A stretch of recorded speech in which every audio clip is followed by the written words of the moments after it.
Rama, Hare Hare.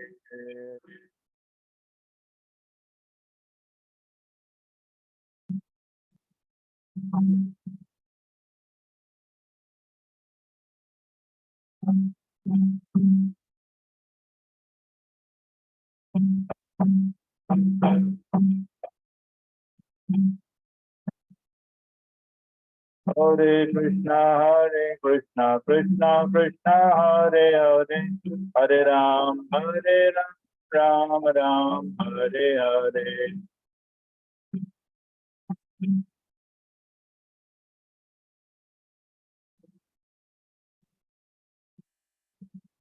Hare Krishna, Krishna Krishna, Hare Hare, Hare Ram, Ram Ram, Hare Hare.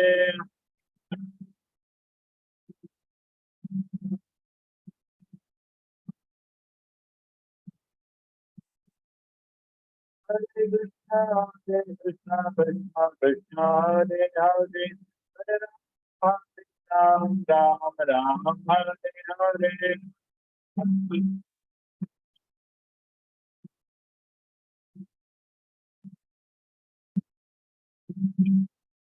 Hare Krishna, Krishna Krishna, Hare Hare, Hare Ram, Ram Ram, Hare Hare.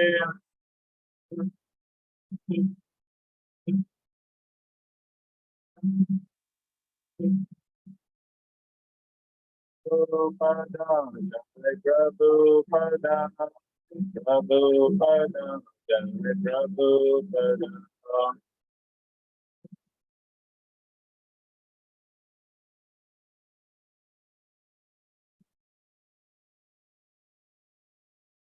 हरिनाम संकीर्तन की श्रील प्रभुपाद की।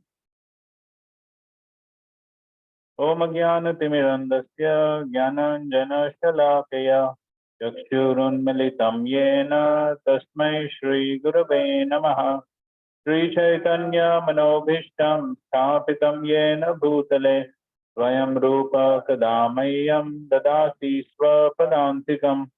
वन्देऽहं श्रीगुरो श्रीयुतापदकमलं श्रीगुरून् वैष्णवांश्च श्रीरूपं साग्रजातं सहगना रघुनाथान्वितं तं सजीवं साद्वैतं सावधूतं परिजनासहितं कृष्णचैतन्यदेवं श्रीराधा कृष्णपादान् सहगना ललिता श्रीविशाखान्वितांश्च नमः। ॐ विष्णुपदाय कृष्णप्रेष्ठाय भूतले श्रीमते भक्तिवेदांत स्वामिन्निति नामिने नमस्ते सारस्वते देवे गौरवाणी प्रचारिणे निर्विशेषा शून्यवादी पाश्चात्य देशतारिणे नमो महावदन्याय कृष्ण प्रेम प्रदायते कृष्णाय कृष्ण चैतन्य नामने गौरतुषे नमः।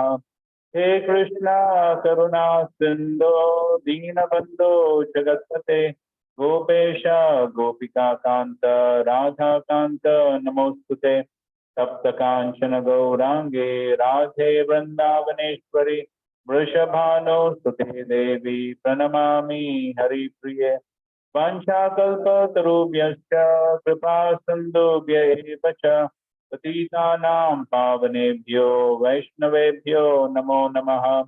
जय श्री कृष्ण चैतन्य प्रभु नित्यानंद श्री अद्वैत गदाधर श्रीवासादि गौर भक्त वृंद हरे कृष्णा कृष्णा हरे हरे हरे राम राम राम हरे हरे। हरे Krishna. Okay, so welcome back again for the second part of the Bhagavad Gita, second unit from chapter 7 to 12.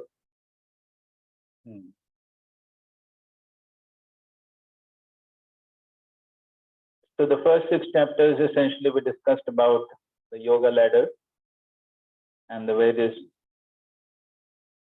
aspects of this yoga ladder.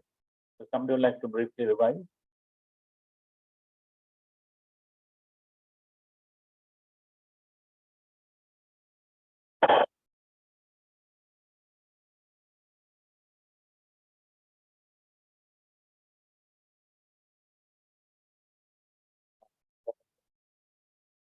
started from karma. Then he started with Sakam karma when then he's attached to the fruits also. He's attached to the work also. And when he follows, Okay, so the first thing is what? Of course, it's not part of the yoga ladder, but still, karma kand. Yes. So, how does karma kand purify the person? Where in Bhagavad Gita Krishna speaks about karma? Okay, second chapter also there's some description. Which was?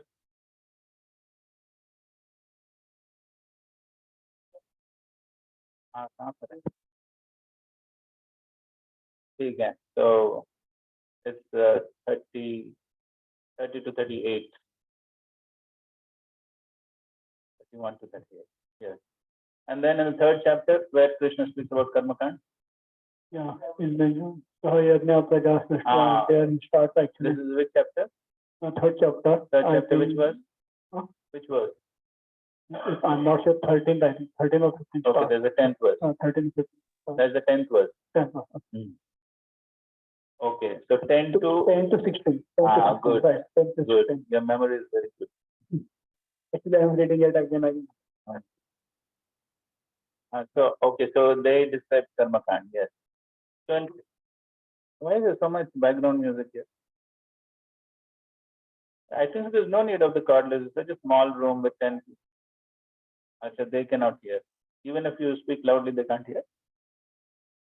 Okay, do the need. Okay, so what happens in karma kand?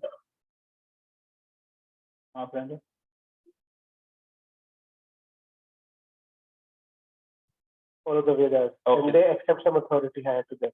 Okay. There's one more important point there, how they get purified by karma kand. Get purified by karma kand. So one thing is following the Vedic authority and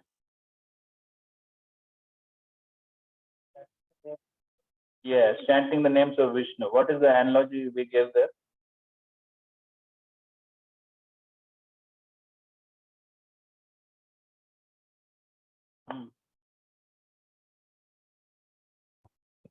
The patient is there, he don't know what is the effect of that medicine. But even unknowingly he takes that medicine, he becomes pure. Okay, that is glories of the holy name. Glories of the holy name. You heard in the Bhagavatam class recently.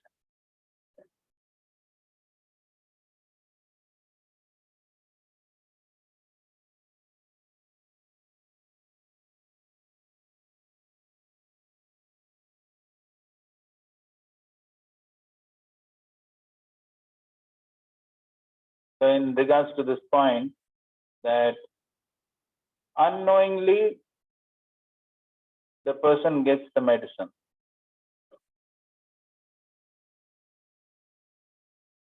Mother and child. Given. I think they have practical experience.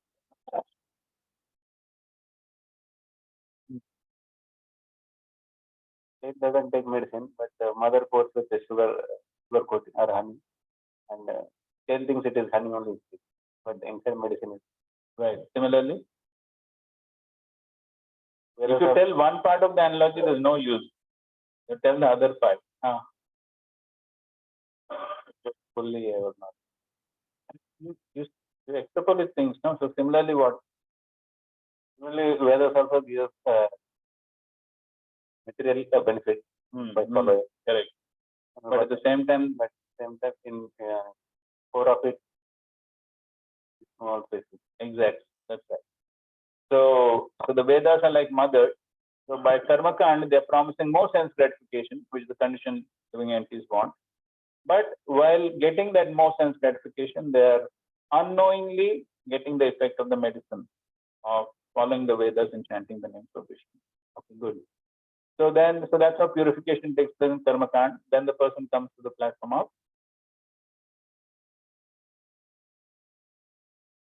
karma yoga. Yes. So what is karma yoga? A broad definition of karma yoga. Yes. Attachment to activity, but not to the fruit. Okay. Attachment to the work, but detachment from the fruits. So that was transcendent. right. So that detachment from the fruits could be partial or complete. If it is partial, it is called Sakam. If it is Nishkam, complete. Okay, fine. Then, so what is the goal of the Karma Yogi? Liberation. Yes. So basically, the person understands that in spite of getting sense gratification, it's going to be cause of bondage. So therefore, now he aims for liberation. So therefore, he performs Karma Yoga. Okay. So that's the basic. So then what happens as he performs Karma Yoga? Jnana develops. And then what happens? Yes, he develops Gyan. Which Gyan is this? Yes, Atma Gyan. I'm not the body, I'm soul. Hari Bol. Hare Krishna. Hare Krishna. So somebody wants to say something? Prabhuji, after Karma Yoga, Jnana develops, Prabhuji. Good. Thank you, Abhishek. So, so he comes to the platform of Gyan Yoga. Yes. So then what happens in Gyan Yoga? आगे बोलो अभिषेक प्रभु. Prabhuji, Jnani becomes Paramatma realized, Prabhuji. Okay, how? But they follows the process, na, that Ashtanga Yoga and Okay, Ashtanga Yoga.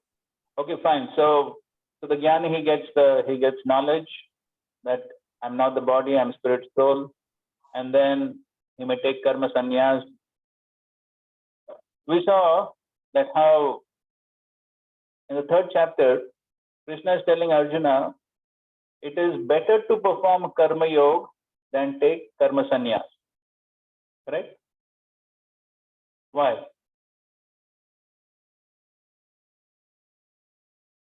Kripasam presents some.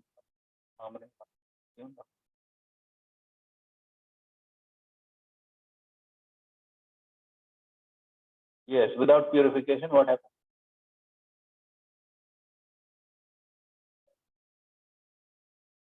Pretender, Mithyachari. So, somebody have to expand a little bit more on that. What is the problem with karma sannyas? Najatu karma. There is no time when we cannot. So we have to work on something, and if without maturity he takes the karma sannyas, he is sure to fall down. Yes. So Krishna gives definition of Mithyachari. What is that? Indriyani sanyamya ya asate manasa smaran. What? Karmendriya karma yoga.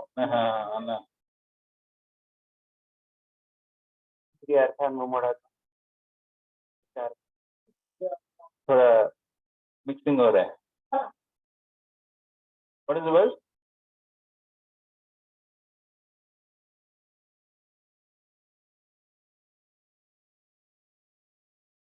Ya asate manasa smaran Mithyachara se uchyate. Okay, fine. So because if one to take karma sannyas, one has to be totally purified, self-realized, transcendental platform, liberated platform, that I'm not the body, I'm spirit soul. So if one is on that platform, then he can renounce his work and he can take karma sannyas. And suppose he is not totally purified, mind is still meditating on the sense object, then the only way for purification is he has to perform prescribed duties, karma. Karma is for purification. But the karma sannyasi, can he once again come back to perform work? He can, but then he'll be called, yes, fallen, Vansari. So therefore, it's a risk.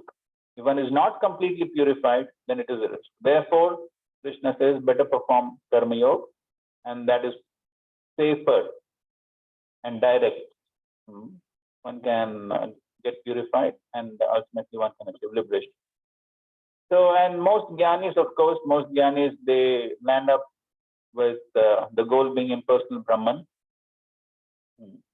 But then if one comes to the understanding that there's a higher realization, Paramatma realization, then one can perform Ashtanga Yoga to achieve Paramatma. So what are the 8 steps of Ashtanga Yoga? 8 jan bolo. यम नियम आसन प्राणायाम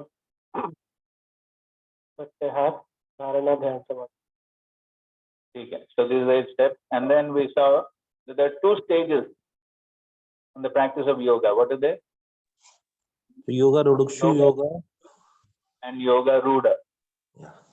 So in Ashtanga Yoga, which all steps are for Yoga Rudukshu? Yes, the first 6. And the last 2 are Yoga Ruda. Of course, the terminology can also be applied in general for any practice of yoga. The initial stages are called as Yoga Rudukshu, and the later stages, the more advanced stages, are called as Yoga Ruda. Okay, so that's basically what we discussed in the first 6 chapters. Now we will go ahead to the 7th chapter. So from the 7th chapter to 12th chapter is a section on Bhakti Yoga. So practically right in our first class, we discussed why the Bhakti Yoga section is in between the Karma Yoga and the Jnana Yoga section.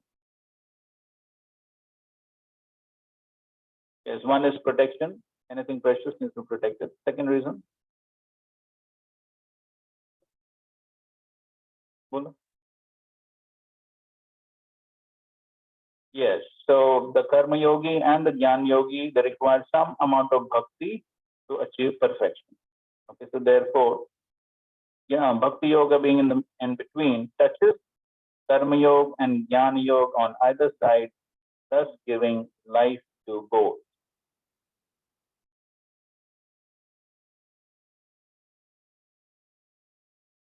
So coming to chapter 7, knowledge of the absolute.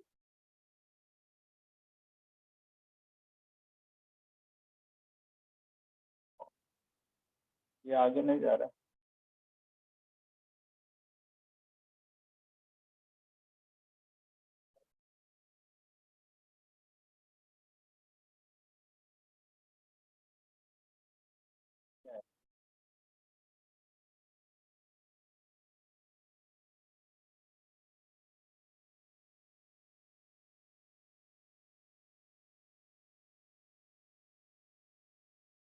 Okay, let's recite the first verse. Shri Bhagavan Vacha Maya Saktamana Partha Yogam Yunjan Madashraya Asamshayam Samagram Mam Yatha Jnatasi Takshrino. The Supreme Personality of God is said, now hear, O son of Pritha, how by practicing yoga and full consciousness of me, with mind attached to me, you can know me in full, free from doubt. So this is knowledge of the absolute, Jnana Vijnana Yoga.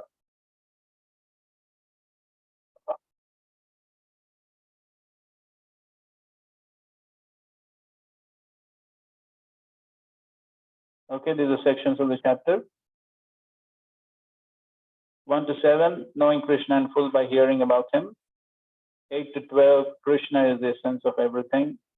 13 to 14, the 3 modes are controlled by Krishna, therefore surrender.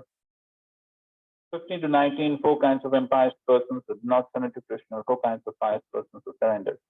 20 to 25, misplaced surrender, demigod worshippers and impersonalists. And 26 to 30, the bewilderment of the living entity and its freedom through knowledge of Krishna. Okay. So now, after speaking about all the various types of yoga systems, then finally, in the last verse of the 6th chapter, Krishna concluded by saying, Yoginam api sarvesham madgatenantaratmana shraddhavan bhajate yo mam same yuktatamo mataha. So Krishna is defining who is the best, who is the topmost yogi. Who's that? Yes, who with faith always abides in me, always thinks of me. Shraddhavan bhajate yo mam, one who worships me with faith. yoginam api sarvesham madgatenam taratmana, one who always abides in me, one who always thinks of me. So with faith, he worships me. So such yogi, he is the topmost. So now that verse becomes the seed or the connecting link between the previous chapter and this chapter. So here now in this first verse, Krishna is basically speaking how to attain that state of Madgate Namtaratmana, how to attain the state of always thinking about Krishna. Okay, let's read the first two paragraphs of the purport. In the 7th chapter of Bhagavad Gita, the nature of Krishna consciousness is fully described. Krishna is full in all opulences, and how he manifests such opulences is described herein. Also, 4 kinds of fortunate people who become attached to Krishna and 4 kinds of unfortunate people who never take to Krishna are described in this chapter. In the first 6 chapters of Bhagavad Gita, the living entity has been described as non-material spirit soul, capable of elevating himself to self-realization by different types of yogas. At the end of the 6th chapter, it has been clearly stated that the steady concentration of the mind upon Krishna, or in other words, Krishna consciousness, is the highest form of all yoga. By concentrating one's mind upon Krishna, one is able to know the absolute truth completely, but not otherwise. Impersonal Brahmajyoti or localized Paramatma realization is not perfect knowledge of the absolute truth, because it is partial. Full and scientific knowledge is Krishna, and everything is revealed to the person in Krishna consciousness. In complete Krishna consciousness, one knows that Krishna is ultimate knowledge beyond any doubt. Different types of yoga are only stepping stones on the path of Krishna consciousness. One who takes directly to Krishna consciousness automatically knows about Brahma Jyoti and Paramatma in full. By practice of Krishna consciousness yoga, one can know everything in full, namely the absolute truth, the living entities, the material nature, and their manifestations with paraphernalia. Just read one more paragraph. One should therefore begin yoga practice as described in the last verse of the 6th chapter. Concentration of the mind upon Krishna, the Supreme, is made possible by prescribed devotional service in 9 different forms, of which Shravanam is the first and most important. The Lord therefore says to Arjuna, Sat Shrunu, or hear from me. No one can be a greater authority than Krishna, and therefore by hearing from him, one receives the greatest opportunity to become a perfectly Krishna conscious person. One who has therefore to learn from Krishna directly or from a pure devotee of Krishna, and not from a non-devotee upstart puffed up with academic education. Yes. So the last verse of the last chapter, Krishna spoke about Shraddha. Shraddhavan bhajate yo mam. So Shraddha. The process of devotional service begins with Adau Shraddha. And here Krishna is saying, Mai asakta manapa. So here Krishna is speaking about asakti, the stage of asakti. So there are the 9 stages of bhakti. What are they? Adau Shraddha, Sadhusam, Bhajan Kriya, Anartha Nivritti, Nishtha, Ruchi. What we are talking about, that only you know. Asakti, Bhava and Prem. So here Krishna is saying how one can come to the stage of asakti. That is what is described. Mai asakta. So therefore, now what Krishna is going to reveal is something which is very, very important in our practice of devotion. And therefore, we find that Krishna is beginning to speak here without being asked any question. Normally, we find Arjuna would ask some questions and then Krishna would reply. But here, Arjuna didn't ask any question, but Krishna is just speaking. Why? Because this is a very important subject. And so he's saying, Mai asakta. How to come to the stage of asakti, how one can become fully attached to Krishna, Mai, unto me. So Krishna is a speaker and he's saying unto me. So there is no doubt to whom to get attached to. One has to become attached to Krishna in his personal form, personal aspect. The word Mai clearly indicates that. So Mai asakta manaha. So how the mind can become totally fixed on Krishna. So it is described that on the stage of asakti, even if the mind occasionally diverts away from Krishna, spontaneously the mind jumps back to thinking of Krishna. Anyone has such an experience here? So normally it is the other way around, correct? Normally the mind tends to go away from Krishna, very spontaneous. Occasionally we may struggle to try to remember Krishna, but spontaneously the mind tends to forget Krishna. But the situation is opposite on the stage of asakti. So, Mai asakta manaha. So this is stage of asakti. And if one comes to that stage of asakti by yogam yunjan mad ashraya. So one can come to that stage how? By establishing one's relationship with Krishna. Yoga. Yoga means what? Establishing a relationship. By mad ashraya, by taking shelter of Krishna. So one establishes a relationship with Krishna in one of the 5 primary rasas. Sure, everyone knows the 5 primary rasas. What?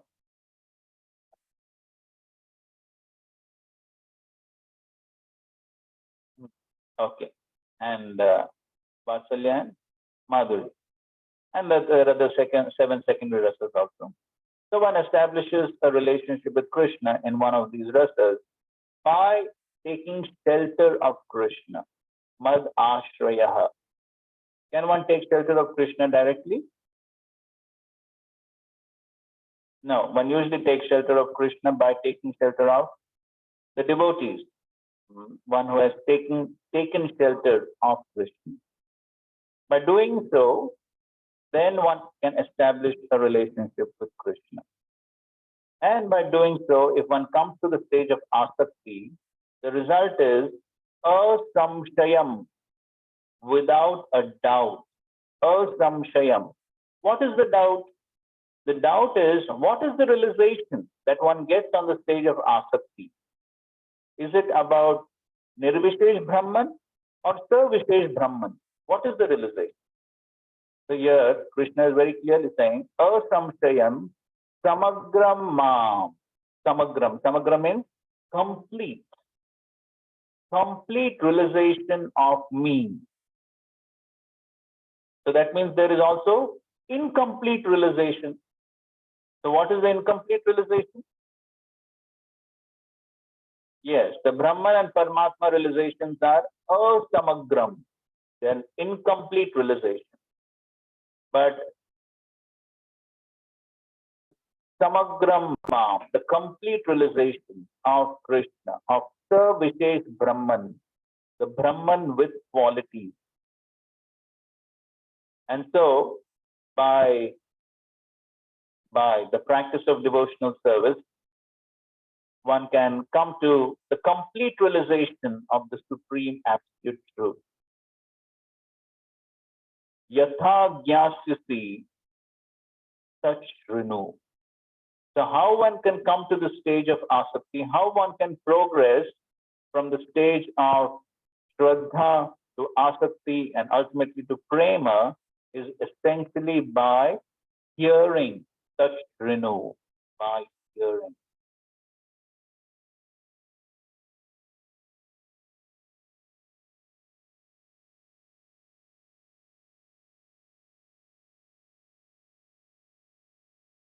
So the stage of asakti is definitely a very advanced stage in the practice of devotional service.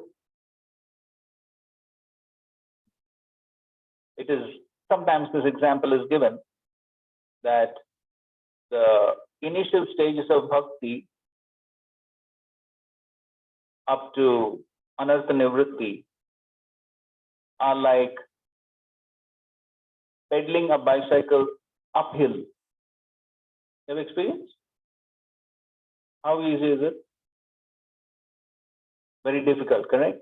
Requires a lot of effort, lot of endeavor. Then only it is possible. Uphill task. And then anartha nivritti, nishtha. Nishtha is like more like driving the bicycle on a plateau, a flat surface. And then when one comes to the stage of ruchi, asakti, then it is like driving on a slope.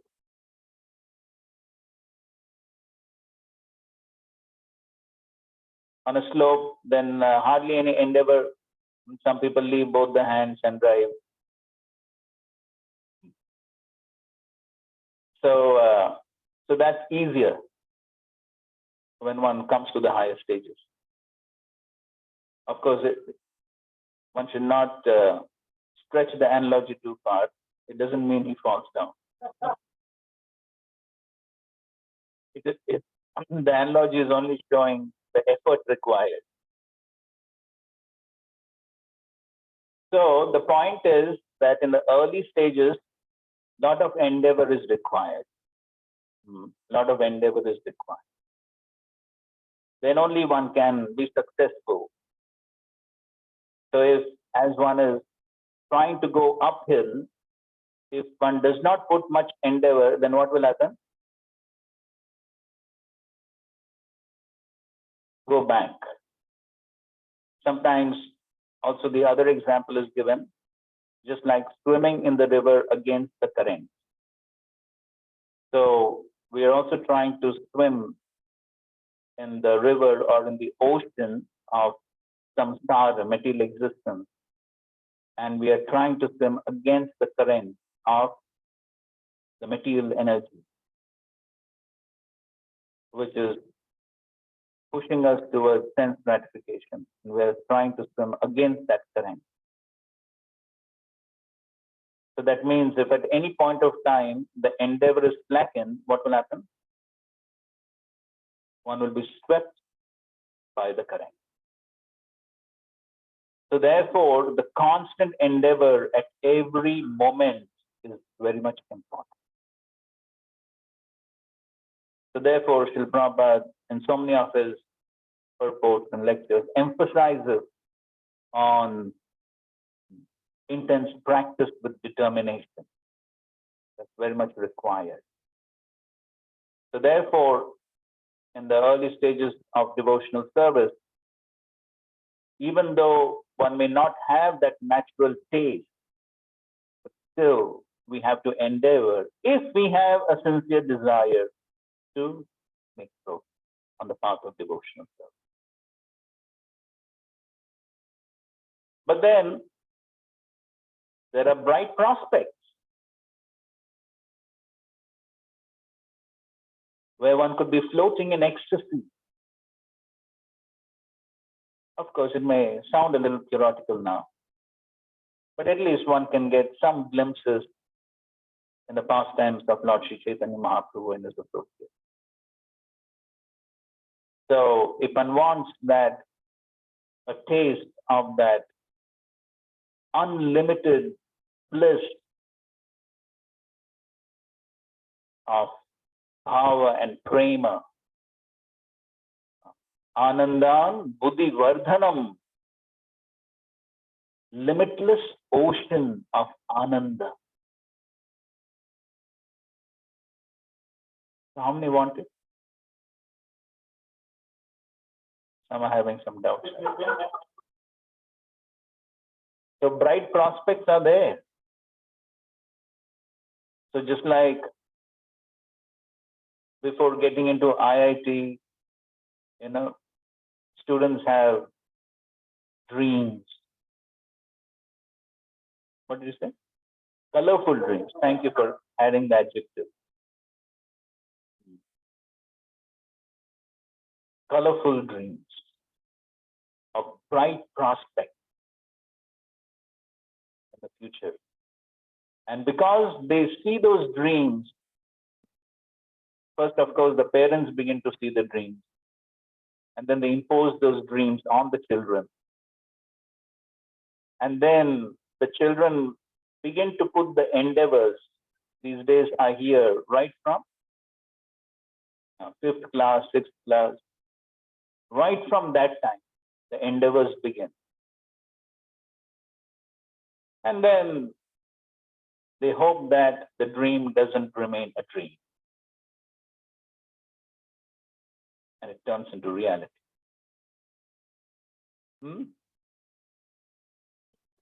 So the point is that when one has a vision of bright prospect, then one puts the endeavor.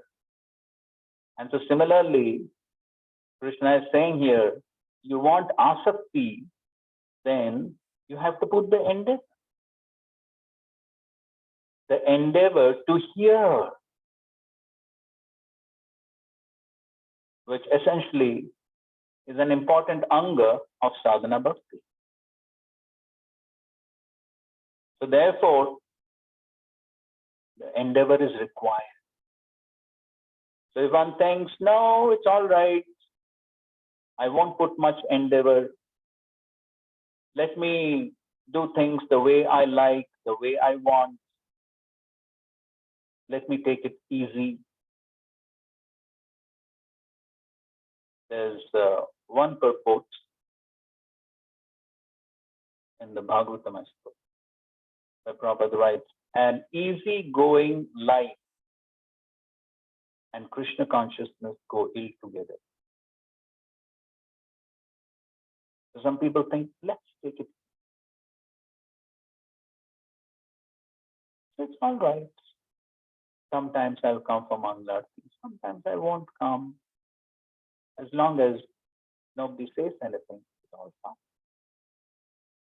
As long as I get 3 times prasadam, it's fine. Okay, everything is fine, but how long it will be fine? That's another question.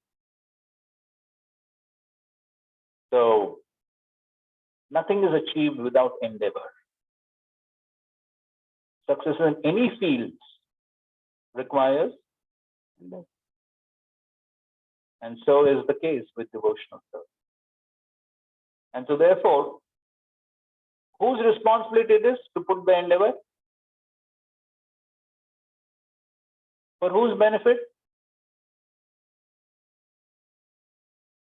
So if I want my dreams to be fulfilled, then I have to put the endeavor. Nobody else can put the endeavor for me, correct? I want to fulfill my dreams, I have to put in the endeavor.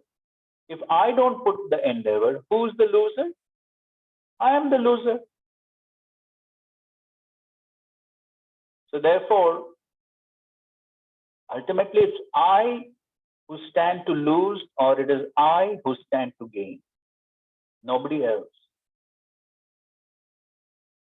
So whether there is post accountability, or there is voluntary accountability, or there is no accountability, ultimately it is all my business. It's my life. And Srila Prabhupada says so very often that the jiva is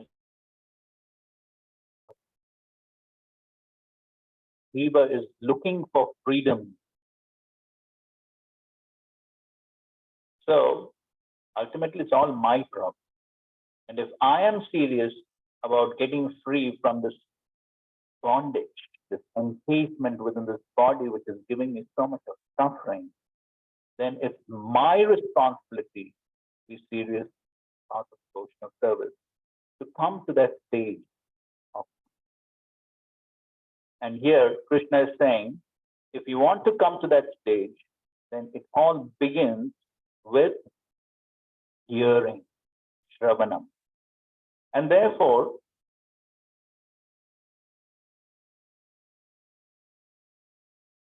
yes, now Prabhupada is explaining that word samagram, complete, by saying the practice of Krishna consciousness yoga, one can know everything in full, namely the absolute truth, the living entities, the material nature, and the manifestations with paraphernalia. So that's the complete realization, samagram.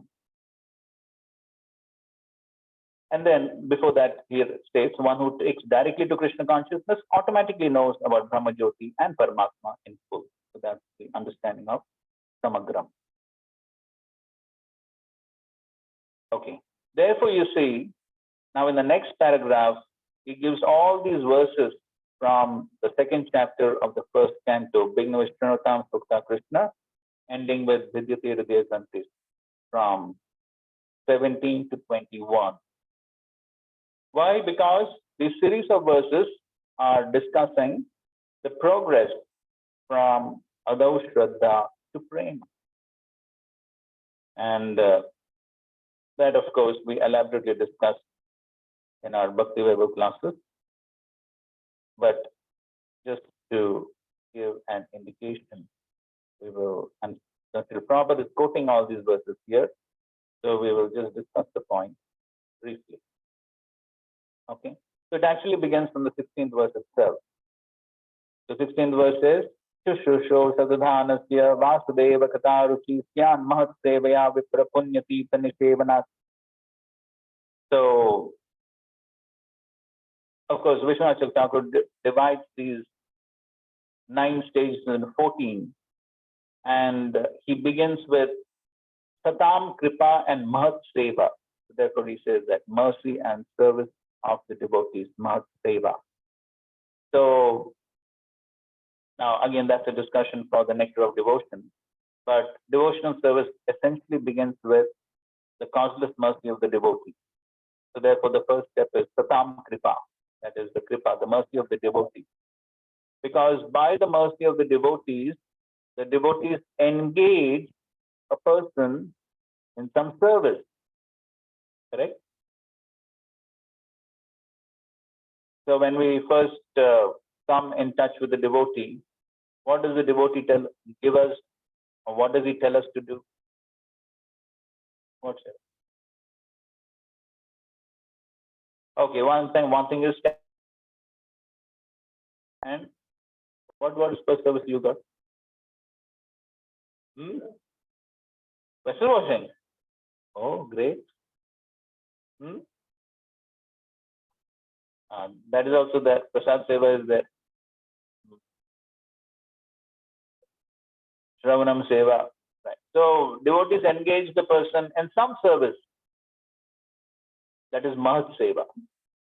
So initially, this is actually Bhakti-Onmukhi Sukruti that develops. The person is not practicing devotional service with knowledge, but it is basically some sort of Ajnat Sukruti that somebody engages in some service, he gets Ajnat Sukruti. And then actually Shraddha develops, then faith develops. So that's how he puts these stages. So therefore, this verse is saying, Shushro Shraddhadhanasya. So one comes to that stage of Shraddha by Satam Kripa and Mahat Seva. Then one develops Vasudeva Kataruchi. Then one develops the taste for hearing. But the 16th verse essentially is talking about Shraddha. Then one develops some taste. Then the 17th verse is talking about the next stage. Of course, the Sadhu Sangha is there right from the beginning, but then becomes more pronounced, or one voluntarily comes into the association of devotees. So there is in the 17th verse, which is Shrunatam Prokata Krishna Punya Shravana Kirtana Radhyanta Sohi Abadhrani Vidhanoti Surastatam. So there is Sadhu Sang as well as Bhajana Kriya. Okay, and some Anartha Nivritti also is there. So that's what's indicated in the 17th verse. And then in the 18th verse, Nashta Prayesha Bhadreshu Nityam Bhagavata Sevaya Bhagavati Uttama Shloke Bhakti Bhavati Naishtiki. So then as one continues the process of devotional service, then the anartha nivritti continues, nashta prayeshu abhadreshu. So all the abhadras get gradually destroyed. Prayeshu, not completely, Prabhupada says 75%. And then one comes to the stage of nishtha, naistiki bhakti.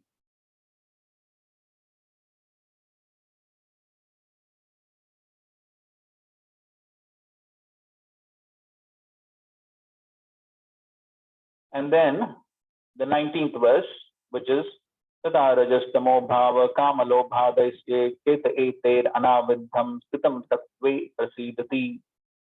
So as long as one has the influences of rajas and tamas, which are symptomized by kama and lobha, then these are impediments on the progress of devotional service. So then it becomes very difficult for one to come to the platform of nishtha as long as one has these influences of the lower mode. So when one becomes free from the influences of the lower mode, then one can come to the stage of ruti and then asakti. Here, sitam sattve prasidati indicates coming to the Shuddha Sattva platform. So Shuddha Sattva, the influence of Shuddha Sattva begins on the stage of asakti, of course, becomes more definitive on the stage of bhava. So the 20th verse, which is evam prasanna manaso bhagavad bhakti yogataha bhagavad tattva vijnanam mukta sangasya jayate. So this is the liberated platform, evam prasanna manaso. So the person becomes totally free from the influences of the lower mode. He has Bhagavad Tattva Vijnanam, he has a full realization of the Supreme Lord. So this is basically the Bhava and the Prema platform. So just like Dhamma Bhuta Prasannatma, na Shochati na Kamshati. So there also Prasannatma, here also Evam Prasanna Manaso. No Shochati na Kamshati refers to no influences of the lower mode. So that is Bhava and Prema. And then the 21st verse, which speaks about Vidyate, Hridaya Granthis, Chidyante, Sarvatam Shaya, Kiyante, Jansi Karmani, Drishta, Evat Manishware. So the devotee actually has full realization that I am eternal servant of Krishna, and then he even gets a vision of Krishna. Okay. So these are the stages of progress, which essentially begins with Shravanam. So that is the fundamental anga of bhakti in the ninefold process of devotional service. And of course, that Shravanam has to continue. It is always there. It's not that it's only there in the beginning. It has to continue. Initially, it is as an austerity. One may not have a taste, but as an austerity, one performs Shravanam. And then later on, it becomes more and more spontaneous, and as one develops more and more taste for hearing. And of course, when I speak of hearing, the hearing has to translate into, after one hears, what one does? Yes, one has to practice. Of course, we know the three stages to gain knowledge. What are they? Yes, Shravanam, Mananam, and Nididhyasana. So then the actual process of gaining knowledge is complete. So here Krishna is speaking about how to progress on the path of devotional service from Shraddha to Prema, and therefore the Prabhupada is giving all these verses. And finally, Srila Prabhupada concludes by saying, therefore, only by hearing from Krishna or from his devotee in Krishna consciousness can one understand the signs of Krishna. Okay, some quotes from Srila Prabhupada's lecture from the first verse.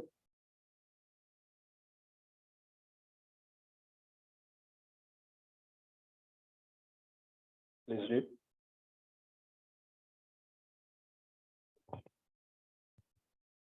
Simply, we have to take to this yoga system.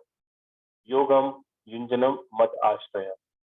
Under the shelter of Krishna, or his devotee, then we shall understand what is God in full. Samagram.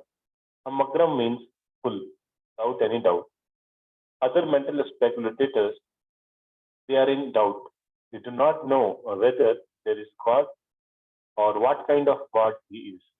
What does he do or what is his business? So many things. But these Krishna conscious people, they know exactly what is God and where is his address, where is his family. Everything they know. Samagram. Samagram and asamshaya, without any doubt. Not that, yes, I have now come to know God, where he lives, his address, and his activity, but it may not be samshaya. No. Asamshayam samagram. Yes, Samagram in full. Of course, realization of Krishna in full is not so easy, but then to the extent Krishna reveals. Continue. Asamshayam samagram mam yatha jnanasi tat shrunu. So it is not difficult.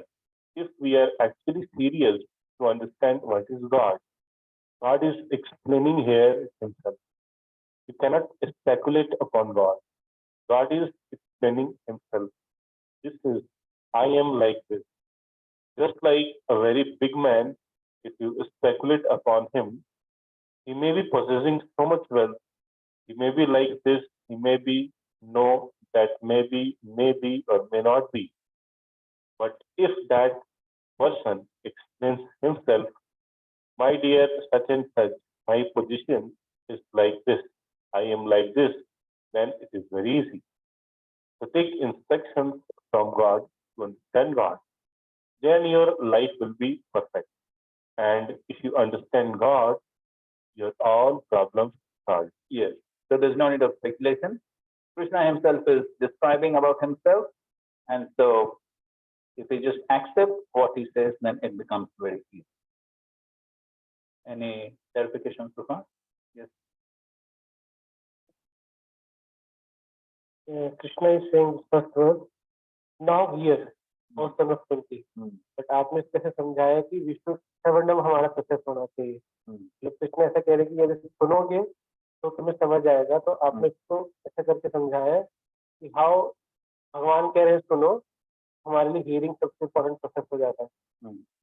Hearing मतलब अपना बता रहे हैं now here, अभी के लिए क्या है, बट आप उसको जनरल टर्म्स में बताया कि hearing is important Because that's what is proper.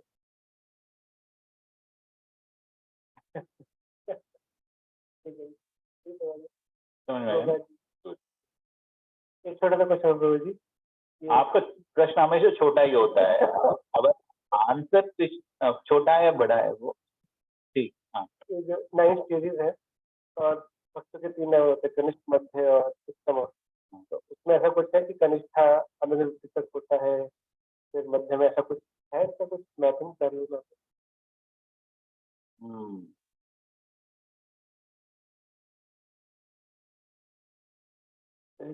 Something.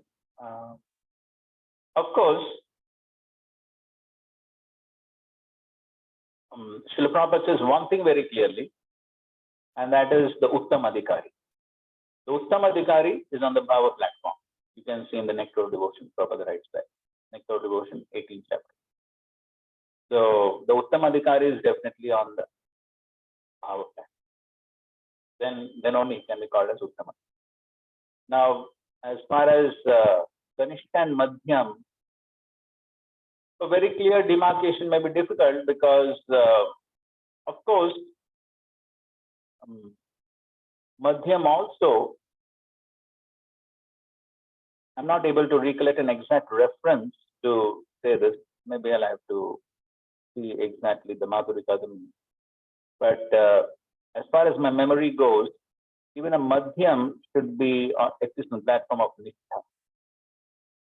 So, of course, Anartha Nivritti is a constant process which is constantly going on, even at the stage of Nishtha. So, Anartha Nivritti is something which is constantly going on. But a Madhyam Adhikari definitely has to have a reasonable steadiness in the practice of it.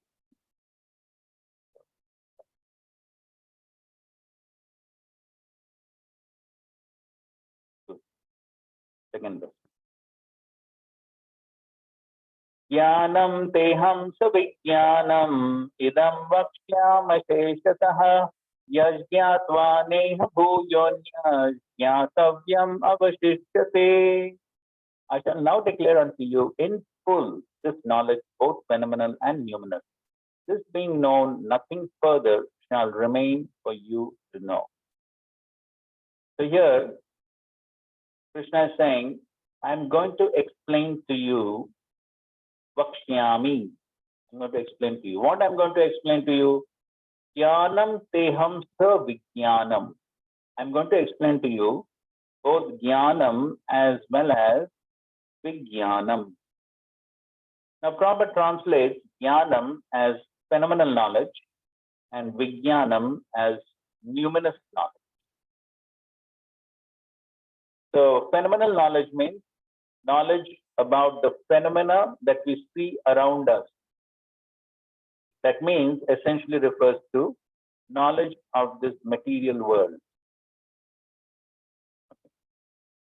To put it in more specific terms, here jnanam refers to Aishwarya Jnana.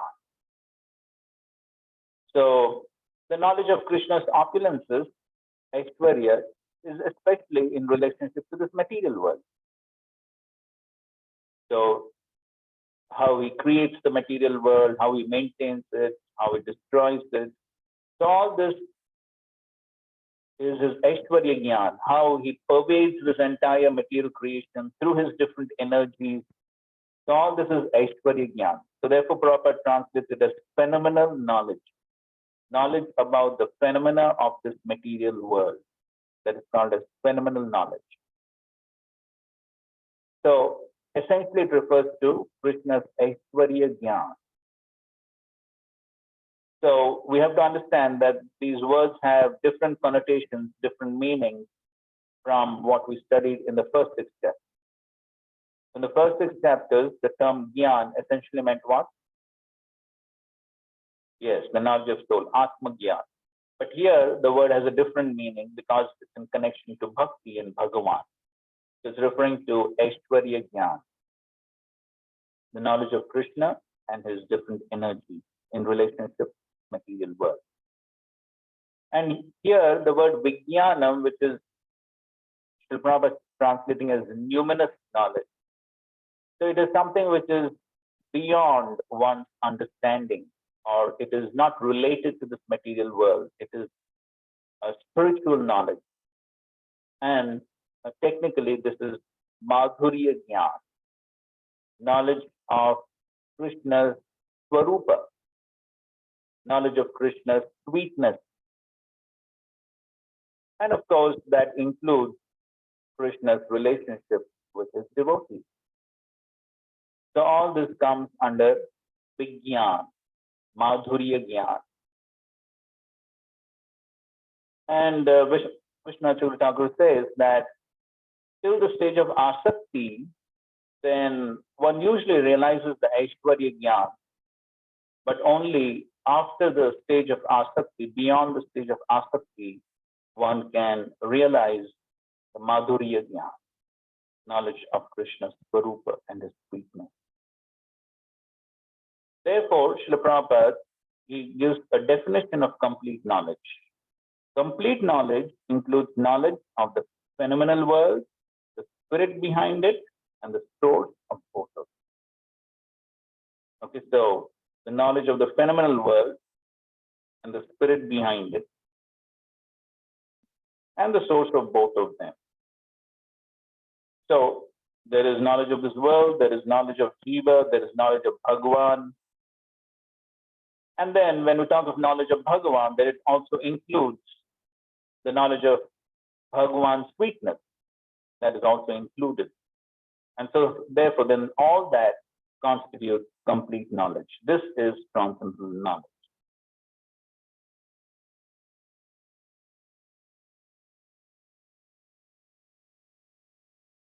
And at the beginning of the 4th chapter, the explanation was given by the Lord, and is again confirmed here. Complete knowledge can be achieved only by the devotee of the Lord, indirectly from the Lord. Therefore, one should be intelligent enough to know about the source of all knowledge who is the cause of all causes and the only object for meditation and all types of yoga practice. When the cause of all causes becomes known, then everything knowable becomes known and nothing remains unknown. That's a beautiful statement. Srila Prabhupada is quoting from the Mundaka Upanishad. Tasmin bhagavo vijñāte sarvam idam vijñātam bhavati. And Srila Prabhupada very often quoted that.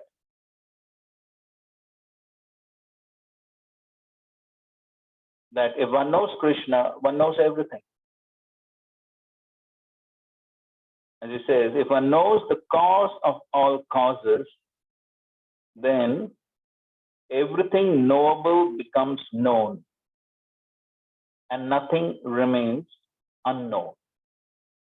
Because one knows the cause of everything. And that's what Srila Prabhupada often would say, that I'm not a big scientist or a big scholar, but still I'm able to defeat great scientists. Why? Because he knew the cause of everything. And on that basis, he could defeat. Yasmin vijñāte sarvam etad vijñātam bhavati. Prabhupada very often quoted this. One who knows Krishna, he knows everything. And so therefore here, Krishna is telling to Arjuna, I'm going to give you all knowledge. Jnanam and Vijnanam. Beyond this, there is nothing else to be known. In this way, in the second and the third verses, Krishna is inspiring Arjuna to hear what he is about to tell. So he's inspiring him. I'm going to give you complete knowledge. So hear attentively. He's inspiring him. Idam vakshyami asheshatah. Asheshata. Asheshata means there will be nothing spaced, everything in full. Yash gyatva neha bhuya anyad gyatavyam avashishyate. So if you know this, yash gyatva, if you know this, then in this world there will be nothing else. Nothing will remain to be known. Gyatavyam avashishyate.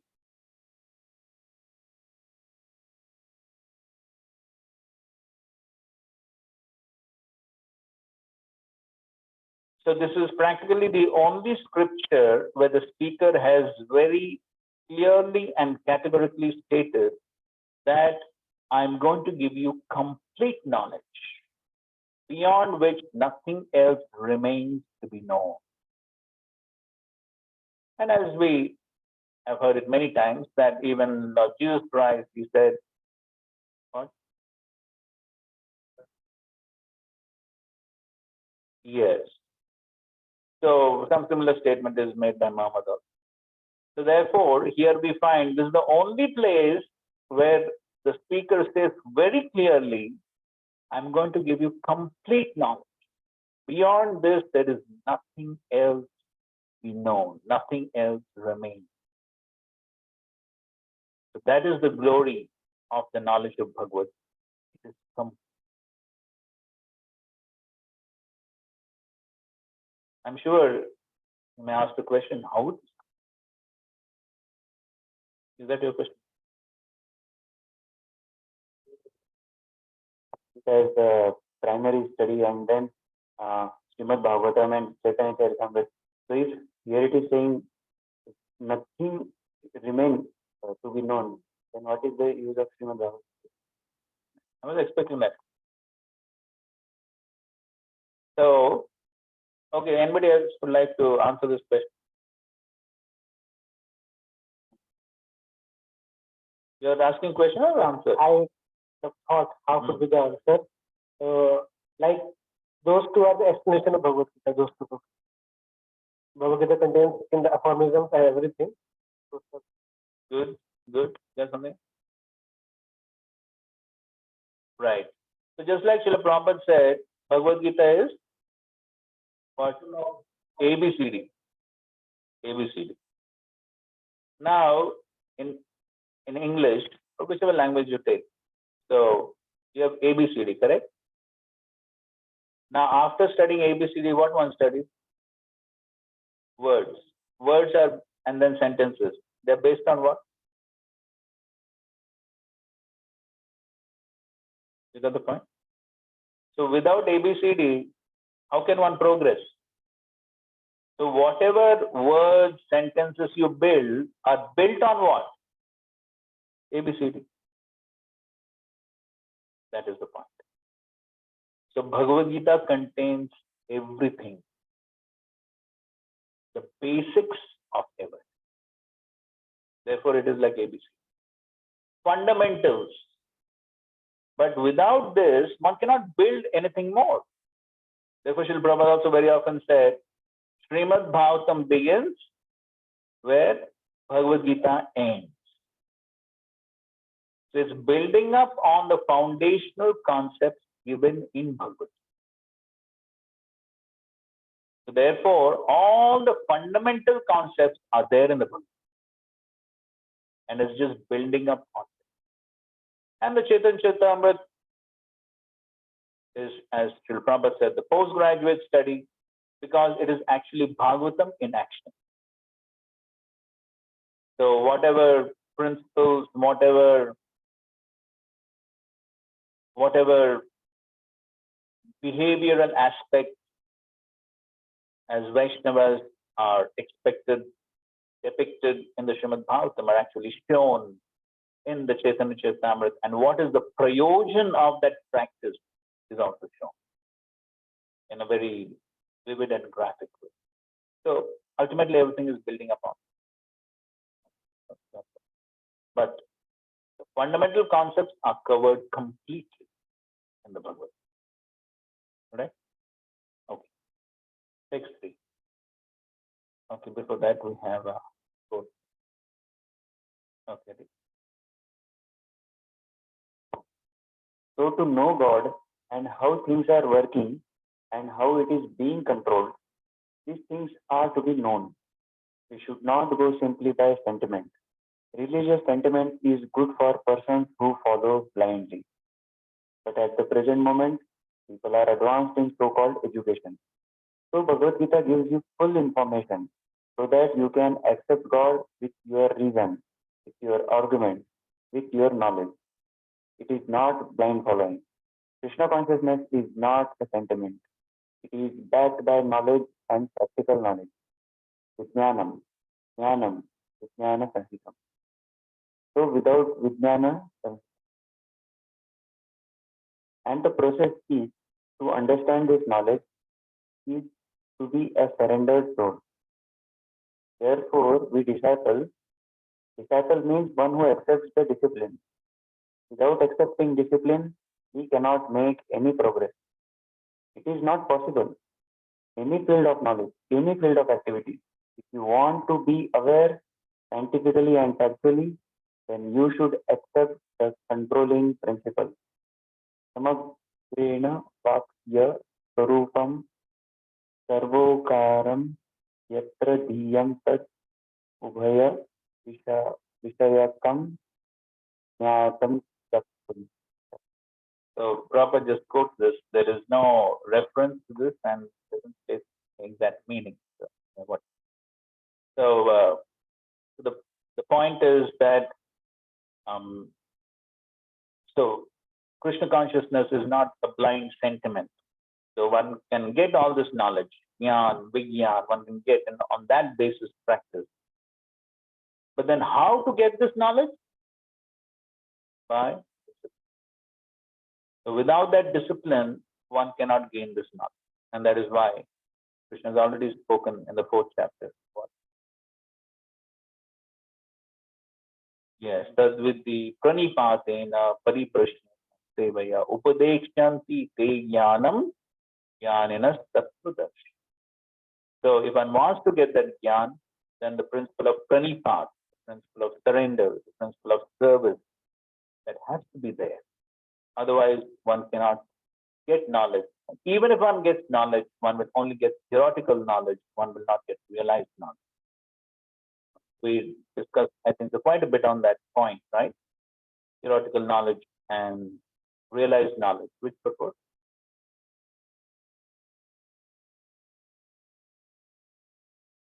This is classic purport. We quote it so many times. 6.8. Jnana Vijnana Triptatma. That purport, beautiful purports. So if we want, because that realization, the realized knowledge comes by grace. If we want realized knowledge, then we have to attract grace, and grace comes by surrendering, by the discipline. Therefore, Prabhupada says, without accepting discipline, we cannot make any progress. It is not possible. And then he's saying, any field of knowledge, that's what we're saying, any field of knowledge, we want to make progress, the discipline has to be accepted, the austerity has to be accepted, the endeavor has to be accepted, and only one can make progress. It applies to any field. And so much more so on the path of devotional service, because we are our only avenue to gain realized knowledge, because this knowledge is adoktaja, beyond our sense perception. So therefore, the only way one can actually realize this knowledge is through superior grace.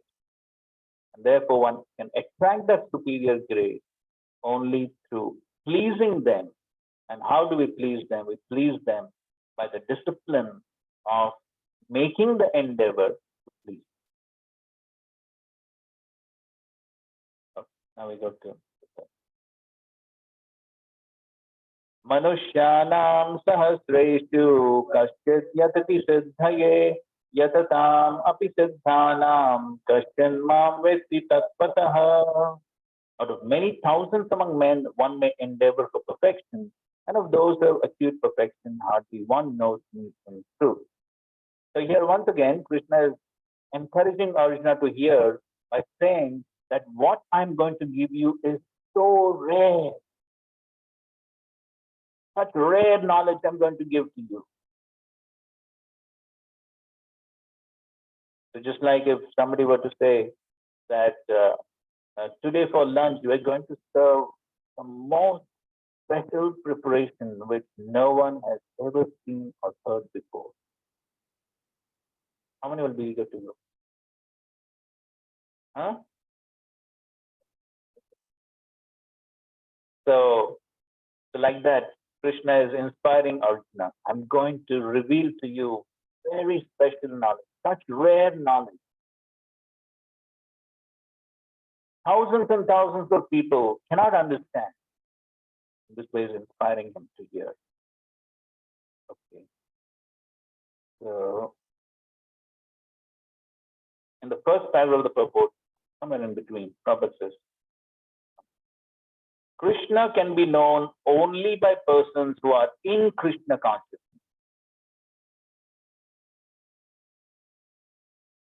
Krishna can be known only by persons who are in Krishna consciousness. And other transcendentalists may achieve impersonal Brahman realization, but this is easier than understanding Krishna.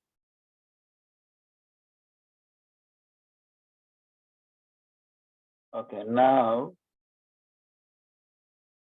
you read from the second paragraph.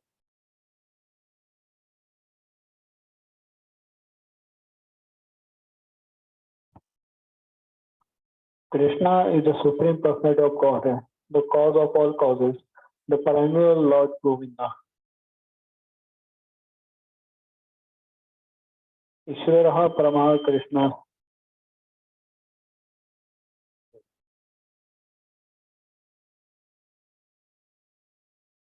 Ishvara Parama Krishna Satchitananda Vigraha Amadhyadi Govinda Sarva Karanam Karanam.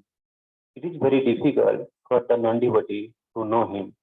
Although non-devotee declare that the path of bhakti or devotional service is easy, they cannot practice it. If the path of bhakti is so easy as the non-devotee class of men proclaim, then why do they take up the different path? Actually, the path of bhakti is not easy. The so-called path of bhakti practiced by unauthorized person without knowledge of bhakti may be easy. But when it is practiced Actually, according to the rules or regulations, speculative scholar and philosopher fall away from the path. The Rupa Goswami writes in Bhakti Rasamrita Sindhu, Shruti, Shruti Pranadi, Pancharatrik Vidirbina, Ekantik Harir Bhakti, Vaksataya Kalpati. Devotional service of law that ignores the authorized Vedic literature like the Upanishads, Puranas, and Narada Pancharatta is simply an unauthorized, unnecessary disturbance in society. It is not possible for the Brahma realized impersonally or the Paramatma realized yogi to understand Krishna, the Supreme Personality of Godhead, as the son of Mother Yashoda, or the creator of Arjuna. Even the great demigods are sometimes confused about the Krishna. Vihanti yat suryaha. Mam tu vedana tastina. No one know me as I am. The Lord says, and if one does not know him, then some Mahatma Sadhava. Such a great soul is very rare. Therefore, unless one practices devotional service to Lord, one cannot know Krishna as he is Tattvatah. Even though one is a great scholar or philosopher, only the pure devotee can know something of the inconceivable transcendental quality in Krishna. His being cause of all causes, is omnipresent, omnipotent, and omnipotent. His wealth, fame, strength, beauty, knowledge, and renunciation, because Krishna is benevolently inclined to his devotee. He is the last word in Brahma realization, and the devotee alone can realize him as he is. Therefore, it is said, Atha Sri Krishna Namati, Na Bhagat Griham Indriha, Devamukhi Jivadev, Swayam Eva Srijata. No one can understand Krishna as he is by the blood material senses, but he reveals himself to the devotee, being pleased with them for their transcendental loving service into him. Bhakti Rasamrita Sindhu 1, 2, 3. So here, Srila Prabhupada is explaining the rarity of devotional service. So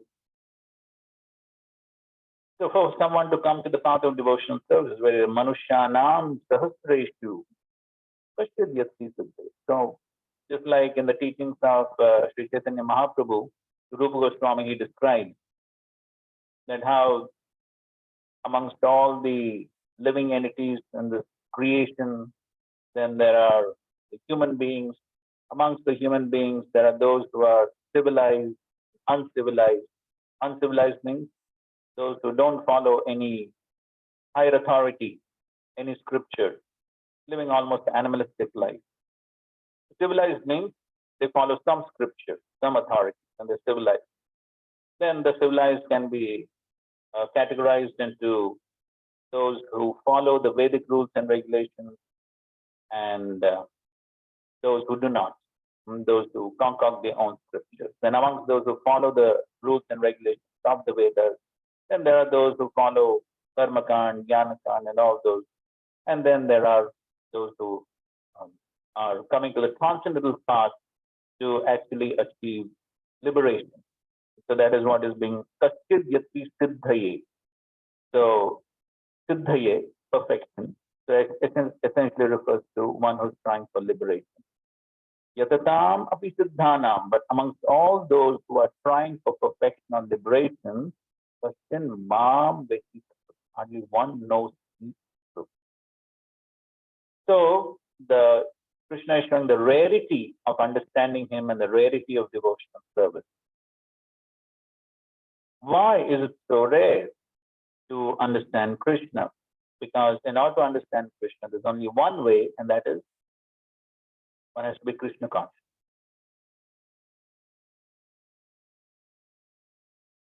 But being conscious of Krishna is not so easy. And therefore, here Srila Prabhupada is raising a question that many times people may say that the path of bhakti is meant for sentimentalists, for those who are not so intelligent.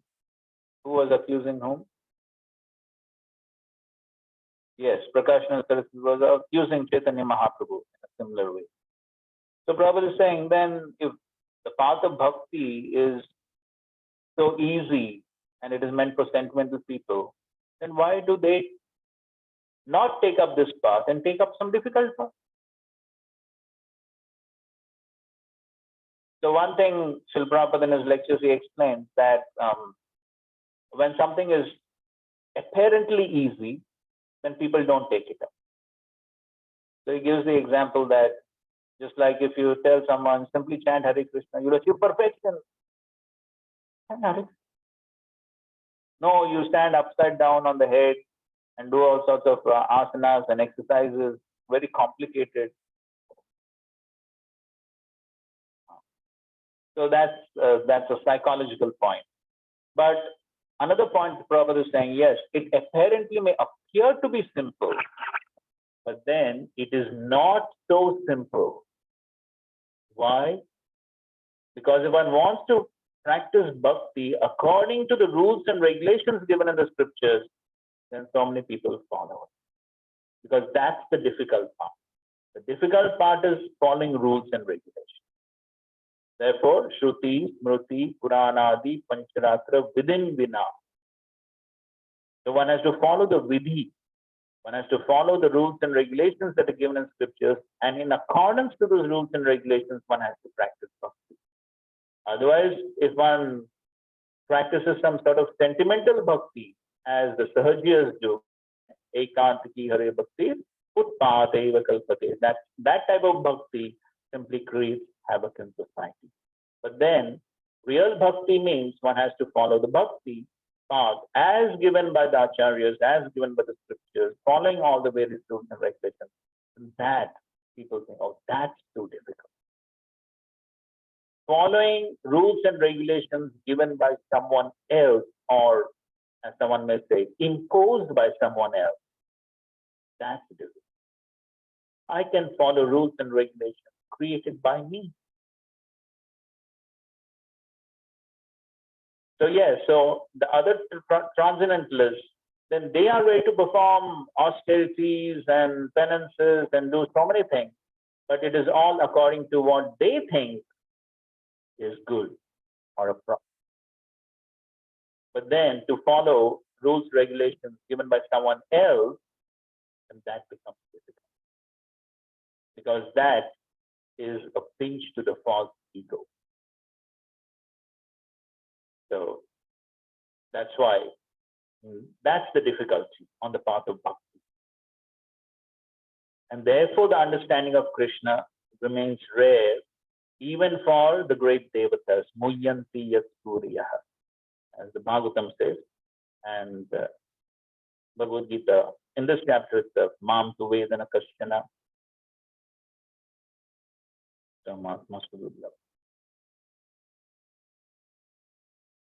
and we'll be discussing on this point later on in this chapter. Therefore, unless one practices devotional service to the Lord, one cannot know Krishna as he is, even though one is a great scholar of love. Because scholarship or simply theoretical knowledge is not the qualification to understand Krishna. The only qualification is bhakti, devotional service. So therefore, Prabhupada says, only the pure devotees can know something of the inconceivable transcendental. So even the pure devotees cannot know everything, because the understanding of Krishna is based on Svayam Eva Kurutya Adha, based on revelation, based on how much Krishna reveals, which one cannot demand. So therefore, even the pure devotees can know only as much as Krishna reveals. So therefore, even they cannot understand. Of course, in the second canto of the Bhagavatam, Narad Muni says that even great authorities like Brahma, Shiva, myself, the four Kumaras, all of us, even we cannot understand Krishna because it's entirely based on revelation. Therefore, Prabhupada quotes Mata Shri Krishna. So the understanding of Krishna is very rare, and only by the grace of Krishna can one understand Krishna. The Prabhupada makes an interesting point in this lecture.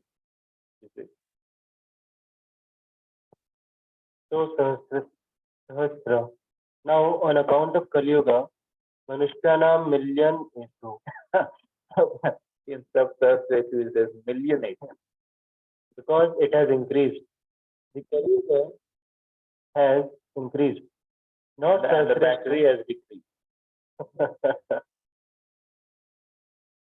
Not Sahasretu. And the percentage has increased millions and millions. Therefore, nobody is interested in this Krishna consciousness movement. We are trying to give the highest perfection of life, but they are not interested. They want to remain like cats and dogs and suffer the consequences. Prakrite kriyamanani gune karmani sarvasha ahankar vimodhatma. Bhagavad Gita 3.27. The bewildered spirit soul, under the influence of the three modes of material nature, thinks himself to be the doer of activities which are in actuality carried out by nature. This is going on. So, Krishna consciousness movement is very difficult to understand, but by the grace of Krishna, it has been made very easy.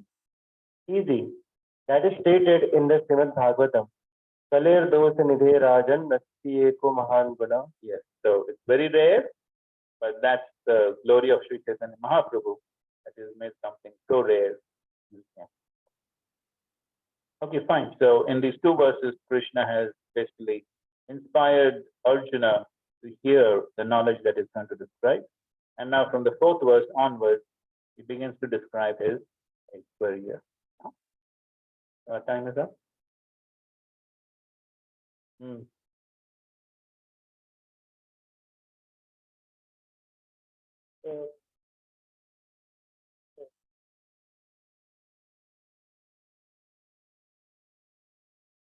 Okay, so that's the question.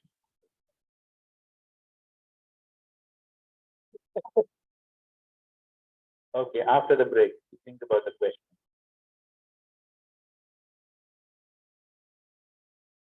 Okay, so we'll continue at 3 o'clock, right? Thank you very much. Srila Prabhupada ki jai, Srimad Bhagavad Gita ki jai.